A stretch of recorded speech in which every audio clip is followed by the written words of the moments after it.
अस्सलामुअलैकुम नाजरीन पाकिस्तान में बारिशों का सिलसिला कब से शुरू हो रहा है और नया मानसून सिस्टम कब असरअंदाज होगा, इस हवाले से आपको मुकम्मल तफसीलात बताएंगे। और कराची के हवाले से क्या अपडेट है, क्या कराची में 11 और 12 अप्रैल को बारिश का कोई इम्कान मौजूद है, और सिंध के कौन कौन से इलाके या कराची के कौन कौन से एरियाज मुतासिर हो सकते हैं इस जो बारिश का इम्कान है इसके पेश नज़र, इस हवाले से आपको मुकम्मल अपडेट देंगे। लेकिन आगे बढ़ने से पहले आपसे गुजारिश करेंगे कि अगर आप चैनल पर पहली बार विजिट कर रहे हैं तो चैनल को सब्सक्राइब करके बेल नोटिफिकेशन को लाजमी ऑन कीजिएगा। तो बात स्टार्ट करते हैं एक सिस्टम की जो कि बलूचिस्तान के ऊपर असरअंदाज होने लगा है।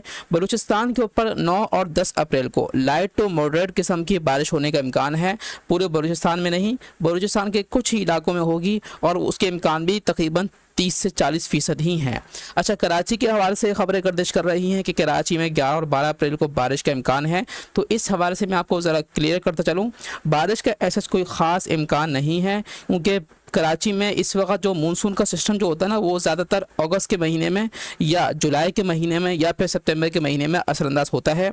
तो इसलिए अभी इस वक्त कराची में ये कहना कि मानसून सिस्टम आ रहा है, ये कहना कबल इस वक्त होगा, क्योंकि कराची में ऐसा कोई बड़ा इम्कान नहीं। हाँ, ये हो सकता है कि समुद्री बादलों के पेश नज़र, समुद्री में जो बादलों की डेवलपमेंट होती है उसके पेश नज़र कराची का जो साहिली एरिया है वहाँ पर कुछ हल्की लाइट टू मॉडरेट किस्म की बारिश का कोई इम्कान हो तो हो, वरना ऐसा कोई कराची के नॉर्दर्न एरियाज़ हो गए, नॉर्थ कराची हो गया, नॉर्थ नाज़ाबाद हो गया, स्कीम 10 सुरजानी, यहाँ पर ऐसा कोई बारिश का इम्कान मौजूद नहीं है।